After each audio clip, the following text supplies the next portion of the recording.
শুভ সকাল বন্ধুরা, কেমন আছো তোমরা সবাই? আশা করি খুব ভালো আছো। আজকে সকালবেলাতেই বাঁদর চলে এসছে।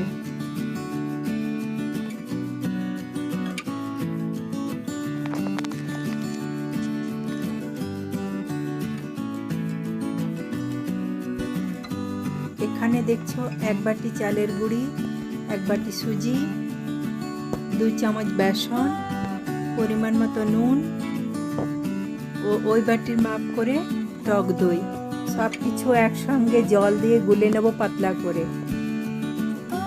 এই উপকরণগুলো দিয়ে সকালে জলখাবারে ধোকলা বানিয়ে নিলাম।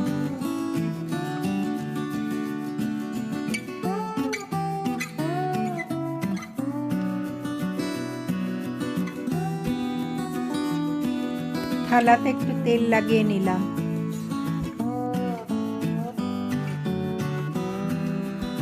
আর এই ব্যাটারটার মধ্যে 1 চামচ ইনো দিয়ে দিলাম।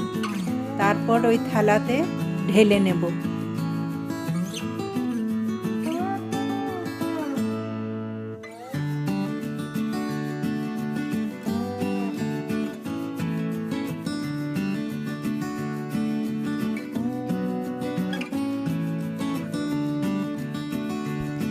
আর এদিকে কড়াইয়ের মধ্যে জল বসিয়ে দিয়েছি, ওর মধ্যে একটা স্ট্যান্ড দিয়ে দিয়েছি আর 2 টুকরো লেবু দিয়েছি, কারণ কড়াইটা কালো হবে না।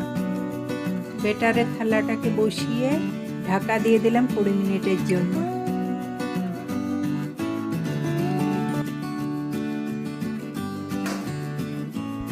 কুড়ি মিনিট পর ধোকলাটাকে চেক করে নিলাম, ধোকলাটা আমার হয়ে গেছে। এবার ঠান্ডা হলে কেটে নেব।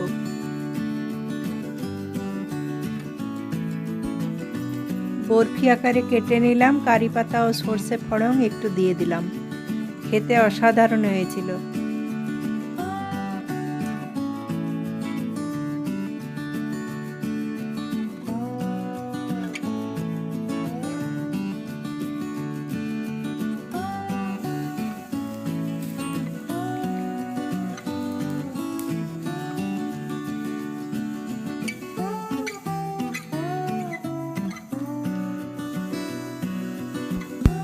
আর এদিকে আমার দুপুরের মেনু ছিল ভাত, আলু মাখা,